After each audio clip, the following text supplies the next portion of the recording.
சோம்பேறித்தனம் ஆண்டவர் உங்களுக்கு வச்சிருக்கிற திட்டத்திற்கு போக விடாம தடுக்கக்கூடிய ஒரு விஷயமா இருக்குது. சில சமயம் பிசாசானவன் எப்படி உங்களை சோம்பேறியா மாற்றணும் அப்படின்னு நினைக்கிறான். சிலர் எப்படி இயல்பாகவே சோம்பேறியா இருக்கிறாங்க.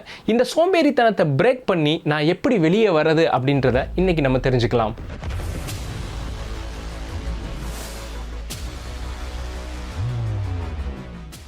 இப்போ தான் ஃபர்ஸ்ட் டைம் பார்த்துக்கிட்டு இருக்கிறீங்கன்னா சப்ஸ்கிரைப் பண்ணிக்கோங்க. பிசாசானவன் ஏன் தெரியுமா உங்களுக்கு சோம்பேறித்தனத்தை தரணும் அப்படின்னு நினைக்கிறான்? ஆண்டவர் உங்களுக்கு வச்சிருக்கிற திட்டம் உங்களுடைய ஒவ்வொரு நாளைக்குள்ளேயும் இருக்குது. நீங்கள் நினைக்கிறீங்க எதிர்காலத்தில் நான் இந்த இடத்துக்கு போகணும்னு நினைக்கிறீங்க. ஆனால் உங்களுடைய எதிர்காலம் நீங்கள் போகக்கூடிய ஒவ்வொரு நாளுக்குள்ளேயும் இருக்குது. ஆண்டவர் ஒரு மனுஷன் எந்திரிக்கும் போது அன்னன்னைக்கு நாளுக்கான கிருபையை தரக்கூடியவராக இருக்கிறார். சோம்பேறித்தனமாக இருக்கக்கூடியவன் அன்னன்னைக்கான கிருபையை மிஸ் பண்ணக்கூடியவனாக மாறிடுறான். பிசாசு எப்படி தெரியுமா சோம்பேறித்தனத்தை தருவான்?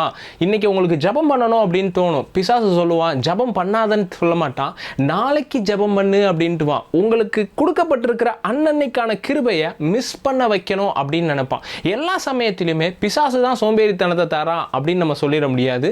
சிலர் இயல்பாகவே சோம்பேறியா இருப்பாங்க. சிலருக்கு ஆண்டவர் வச்சிருக்கிற பெரிய திட்டத்திற்கு நேராக போகக்கூடாதுன்னு ஒவ்வொரு நாளையும் பிசாசானவன் வேஸ்ட் பண்ணணும்னு நினைப்பான். வேறு சிலர் தாங்கள் இயல்பாகவே சோம்பேறிகளாகவே இருப்பாங்க. சரி, இப்படி சோம்பேறித்தனமாக இருக்கிறதுனால அவங்களுடைய வாழ்க்கையில் நடக்கக்கூடிய சில பாதிப்புகள் என்ன அப்படின்றத பார்த்துட்டு அதிலிருந்து வெளியே வர்றதற்கான திறவுகோள்களை நான் உங்ககிட்ட சொல்லலாம் அப்படின்ட்டு இருக்கிறேன். இப்போ நான் சொல்ல போகிற விஷயத்தை நீங்கள் மாற்றினீங்க அப்படின்னா பிரச்சனையோ பாதிப்போ உங்களுக்கு வராது. அந்த இடத்துல உங்களுக்கான அற்புதம் நடக்க ஆரம்பிக்கும்.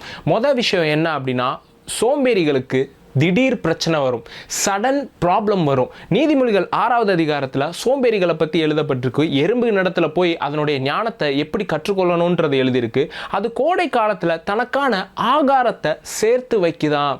சேர்த்து வைக்கிறதுனால எதுலேருந்து ப்ரிவென்ட் ஆகுதுன்னா சடன் ப்ராப்ளம்லேருந்து, திடீர் பிரச்சனைகள்லேருந்து நீங்கள் தப்பிக்க முடியும். சோம்பேறித்தனம் இருக்கக்கூடிய ஒவ்வொருத்தவங்களுடைய லைஃப்பில் நீங்கள் பார்த்தீங்கன்னா அவங்க லைஃப்பில் நல்லா போய்கிட்டு இருப்பாங்க.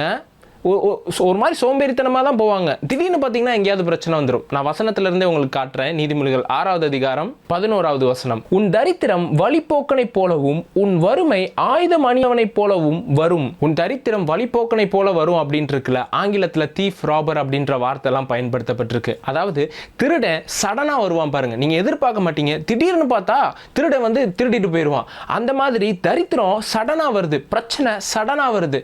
அப்போ சோம்பேறித்தனம் இல்லாத ஒரு மனுஷனை நீங்க எடுத்து பார்த்தீங்கன்னா அவனுக்கான அற்புதம் சடனா வரும், அவனுக்கான பொருளாதார ஆசீர்வாதம் சடனா வரும். ரெண்டாவது விஷயம், சோம்பேறியா இருக்கக்கூடியவன் ஆண்டவர் வச்சிருக்கக்கூடிய ஆப்பர்ச்சுனிட்டிஸை, வாய்ப்புகளை தவற விடக்கூடியவனா இருக்கிறான். நம்ம ஒரு வசனத்தை வாசிக்கலாம். நீதிமொழிகள் 20:4. சோம்பேறி குளிருகிறதென்று உலாவ மாட்டான், அறுப்பிலே பிச்சை கேட்டாலும் அவனுக்கு ஒன்றும் கிடையாது.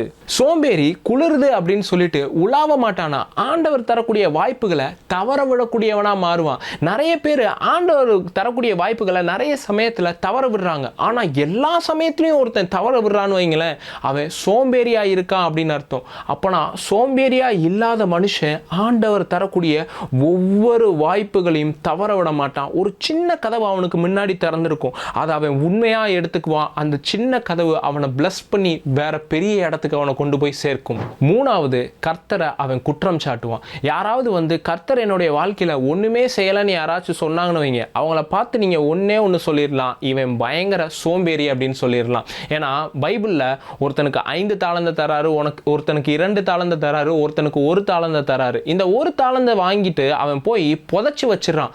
புதைச்சி வச்சுட்டு மறுபடியும் கொண்டு வந்து எஜமான்கிட்ட கொடுக்குறான். நீங்கள் கொடுத்த 1 தாளந்து தான் அங்கே வச்சுக்கோங்க, நீங்கள் யார் அப்படின்றது எனக்கு தெரியும், நீங்கள் விதைக்காதவரிடத்தில் அறுக்கிறவர் அப்படின்ட்டான். ஆனால் ஆண்டவர் அவருக்கு என்ன பண்ணியிருக்கிறாருன்னா 1 தாளந்தை கொடுத்துருக்காரு, இதை நீ பெருக்குன்னு கொடுத்துருக்காரு.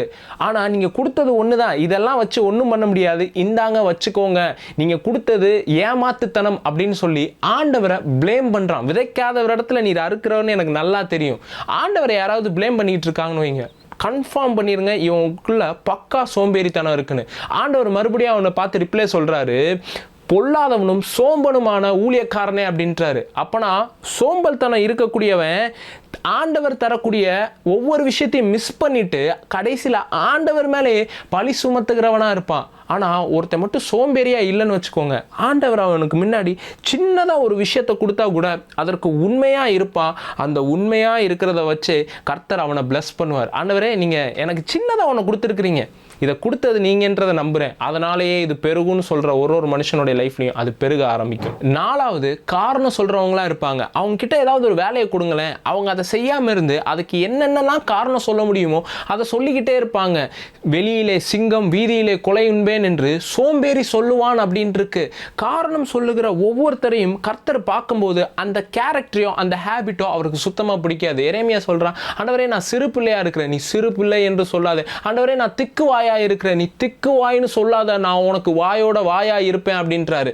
நம்ம ஏதாவது ஒரு காரணத்தை சொல்லுவோம், ஆண்டவரே இது என்னால் பண்ண முடியல, ஆண்டவரே இதை பண்ண முடியல, இதுக்கு இதுதான் காரணம் அப்படின்னு ஆண்டவர் முன்னாடி போய் சொன்னீங்க அப்படின்னா அவர் பார்த்து சொல்லுவார், எந்த காரணமும் கிடையாது, நீ சோம்பேறியா இருக்க அப்படின்னு சொல்லுவார். ஆண்டவர் உங்களுக்கு ஒரு விஷயத்தை கொடுக்குறாருன்னா அதை நாளைக்கு அப்படின்னு மாற்றாதீங்க, அதை நான் இன்னொரு நாள் துவக்க போகிறேன் அப்படின்ட்டு தள்ளி வைக்காதீங்க.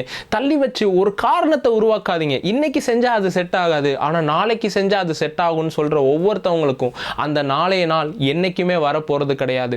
இன்றே ரட்சண்ய நாள், இதுவே அணுக்கிற காலம். நான் ப்ரேயர் பண்ண முடிவு பண்ணியிருக்கேன் பிரதர், இந்த டைமில் இப்போ போய் ப்ரேயர் பண்ணுங்க. நான் பைபிள் வாசிக்கணும்னு முடிவு பண்ணியிருக்கேன் பிரதர், இன்னைக்கு போய் பைபிளை வாசிங்க. நான் என்னைக்கோ ஒரு நாள் செய்ய போகிறேன்றது மாற்றம் கிடையாது. மாற்றம் அப்படின்றது இந்த நொடியில் நடக்கக்கூடியதாக இருக்குது. இயேசுவின் நாமத்தினால இதை பார்க்கக்கூடியவங்க இன்னைக்கே இந்த பொழுது இதை பார்க்கும்போது சில மாற்றங்கள் அவங்க மேலே உண்டாயிருக்கட்டும். இப்போ இந்த சோம்பேறித்தனத்தை எப்படி பிரேக் பண்ணுறதுன்னு நான் உங்களுக்கு சொல்லித்தரேன். நிறைய பேர் இந்த சோம்பேறித்தனத்திலிருந்து வெளியே வர்றதுக்கு தவறான ஒரு மெத்தடை ஃபாலோ பண்ணிக்கிட்டு இருக்காங்க. அதை ஃபாலோ பண்ணுறதுனாலே அவங்களால வெளியே வர முடியாது கிடையாது. என்ன அப்படின்னா, சோம்பேறித்தனத்துக்கு ஆப்போசிட்டாக நம்ம என்ன வார்த்தையை சொல்லுவோம், சுறுசுறுப்பாக இருக்கான் அப்படின்னு நம்ம சொல்லுவோம். சுறுசுறுப்பு எங்கேருந்து வருது? மோட்டிவேஷன்லேருந்து வருது அப்படின்னு சொல்லிட்டு நம்ம எப்பவுமே மோட்டிவேஷனாகவே இருந்துக்கிட்டே இருந்தால் நமக்குள்ளே இந்த சோம்பேறித்தனம் வராது அப்படின்னு நினச்சிக்கிட்டு அதை முயற்சி பண்ணுவாங்க. இன்றைக்கி மோட்டிவேஷனாக இருப்பாங்க, நாளைக்கு பார்த்தீங்க அப்படின்னா டிமோட்டிவ் ஆயிடுவாங்க. அதனால் ஒரு வேலையை அவங்க துவங்குவாங்க, மறுநாள் பார்த்தீங்கன்னா அதை ஸ்டாப் பண்ணிட்டு போயிடுவாங்க. அப்போனா நீங்கள் சுறுசுறுப்பாக இருக்கிறதுக்கு மோட்டிவேஷனை நீங்கள் தேடுனீங்கன்னா இன்னைக்கு நீங்கள் இந்த வார்த்தையை கேட்டுட்டு போனதுக்கப்புறம் ஒன்று ஆரம்பித்தாலும் நாளைக்கே அதை விட்டுருவீங்க. அப்போ என்னதான் பிரதர் நான் இந்த சோம்பேறித்தனத்தை விடுறதுக்கான வழியை யூஸ் பண்ணுறது அப்படின்னு கேட்டிங்கன்னா, சோம்பேறித்தனத்தை போக்குறதற்கு மோட்டிவேஷன் செட் ஆகாது. சோம்பேறித்தனத்தை போக்குறதற்கு டிசிப்ளின் மட்டும்தான் அதை மாற்றும். மோட்டிவேஷன் இன்னைக்கு நீ சந்தோஷமாக இருக்க, உற்சாகமாக இருக்க, இதை செய்யணும் சொல்லும். ஆனால் நாளைக்கு உன் நேரம் நல்லா இல்லை, இன்னைக்கு நீ சோர்வாக இருக்க, இன்னைக்கு வேண்டாம் இப்போ வேண்டாம்னு உங்களை தள்ளி வைக்க வைக்கும். ஆனால் டிசிப்ளின் அப்படி கிடையாது. என்ன ஆனாலும் சரி இதை நான் செய்ய போகிறேன் அப்படின்னு செஞ்சுக்கிட்டே இருப்பாங்க.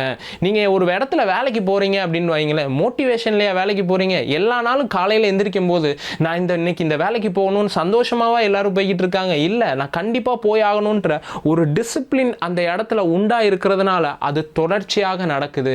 அப்போ சோம்பேறித்தனம் ஒரு மனுஷன்ட்ட இருந்து மாற்றணும் அப்படின்னா ஃபர்ஸ்ட் விஷயம் அவன் தன்னை டிசிப்ளின் ஆக்கணும்.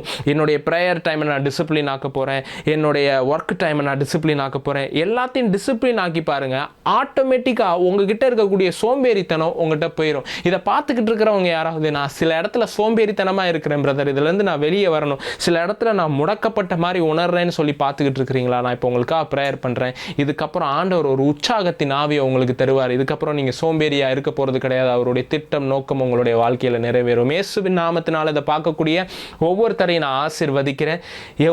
எப்பேற்பட்ட சோம்பேறித்தனத்தின் ஆவி உங்களுக்குள்ளே இருந்தாலும் இயேசுவின் நாமத்தினால அது இப்பொழுதே உங்களை விட்டு பிரேக் ஆகட்டும். ஒரு உற்சாகத்தின் ஆவி உங்களுக்குள்ள உண்டாயிருக்கட்டும். இவங்களுடைய காரியங்களை சுறுசுறுப்பாய் செய்கிறதற்கு சுறுசுறுப்பு உள்ளவனுடைய கைகளோ செல்வத்தை உண்டாக்கும் என்று எழுதியிருக்கிறது. இயேசுவின் நாமத்தினால இதுக்கப்புறம் சுறுசுறுப்பின் கைகள்னாலே உங்க வேலை செய்யட்டும். ஒரு டிசிப்ளின் ஆக்குறதற்கு பரிசுத்த ஆவியானவரே நீங்க உங்களுக்கு உதவி செய்யுங்க. பரிசுத்த ஆவியானவரே உங்களுடைய வாழ்க்கையில எதை எப்படி செய்யணுன்ற ஒரு ஷெட்யூலை நீங்க இப்பொழுதே இதுல இருக்கக்கூடிய ஒவ்வொருத்தருக்கும் உண்டாக்கி தருகிறபடியினால் நன்றி. இவங்களுடைய நோக்கத்திற்கும் நீங்க வச்சிருக்கிற திட்டத்திற்கும் நேராக வழி நடத்தப்படட்டும். ஆசீர்வதிக்கிறேன் இயேசுவின் நாமத்தில் பிதாவே, ஆமென். ஸோ இந்த செய்தி உங்களுக்கு பிரயோஜனமாக இருந்துச்சுன்னா மற்றவர்களிடத்துலையும் ஷேர் பண்ணுங்கள். கண்டிப்பாக அவங்களுடைய வாழ்க்கையிலையும் பிரயோஜனம் உள்ளதாக மாறும். இந்த செய்தி உங்களை ஆசீர்வதிச்சிருக்கு அப்படின்னா அந்த வார்த்தைக்கு கொடுக்க விரும்புகிறவர்கள் உற்சாகமாக கொடுங்க.